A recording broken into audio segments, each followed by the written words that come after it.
तो जय श्री बद्री विशाल, जय श्री सीताराम। अभी हम सतोपंथ तीर्थ में हैं। सतोपंथ अर्थात सत्य का पथ, सत्यपथ तीर्थ। इसको सतोपंथ तीर्थ बोलते हैं और यही वो स्थान है जहाँ पर ब्रह्मा विष्णु महेश एकादशी के दिन स्नान करते हैं इस सरोवर में। और यहाँ पर स्वर्ग की सीढ़ियाँ हैं पास में, स्वर्गारोहिणी शिखर। तो यहाँ पर दो प्रकार के संत रहते हैं, ऋषि रहते हैं। एक स्थूल शरीरधारी, दूसरे सूक्ष्म शरीरधारी। यहाँ पर सूक्ष्म शरीरधारी ऋषियों का पार्लियामेंट होता है और वो ऋषि ये निर्धारित करते हैं कि कौन क्या करेगा नीचे के लोकों में।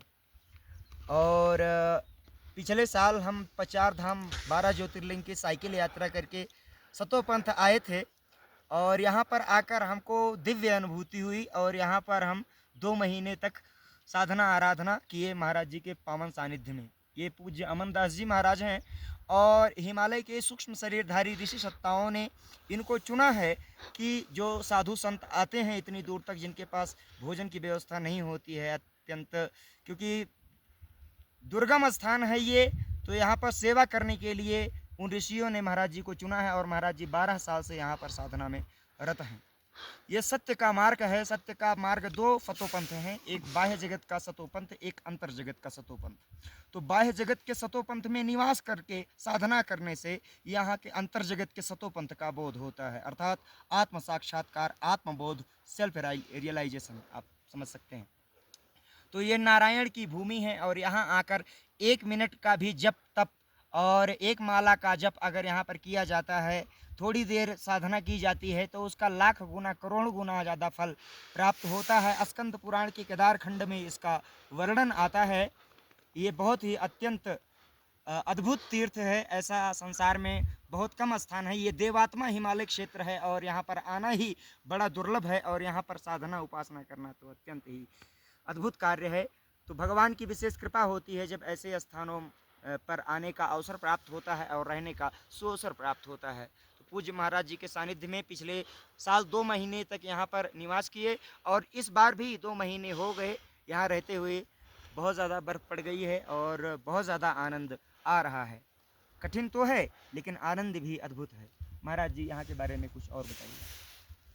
बद्री विशाल भगवान की जय, नारायण भगवान की जय। जय। प्रभु का नारायण का बड़ा ही प्यारा नाम बैकुंठ नाम है, जहाँ पे आके तपस्या, साधना, जप तप और प्रभु का चिंतन करना चाहिए। हम जितना प्रभु का चिंतन कर सकें और जहाँ पे आके प्रभु से हर बार प्रार्थना करें कि हे प्रभु हमें भक्ति दो, प्रेम दो, करुणा दो, शांति दो, आनंद दो। प्रभु के जहाँ पे आके सिर्फ प्रभु के चरणों में समर्पण हो जाना चाहिए और समर्पण होके और प्रभु जो भी श्रद्धालु भक्त लोग, साधु संत, साधक लोग आए हैं उनकी सेवा करनी चाहिए। नारायण मान के, भगवान मान के उनकी सेवा करनी चाहिए और उनकी नारायण की कृपा से और नारायण के आशीर्वाद से ये सत्य के धाम में सत्य की फिर अनुभूति होती है। और आज सरोवर की ओर थोड़ा दृश्य डालें। कितना प्यारा सरोवर है, चारों तरफ प्रभु की बर्फ की चादर है और इस सरोवर के दर्शन करके ही हमारा जीवन धन्य हो जाता है। हम भगवान से यही प्रार्थना करते हैं, जैसे सरोवर का जल शांत है ऐसे हमारे मन को शांत कर दें, निर्मल कर दें और अच्छा कर दें और शुद्ध कर दें, पवित्र कर दें और प्रभु हमें भक्ति दे, बस मुक्ति दे।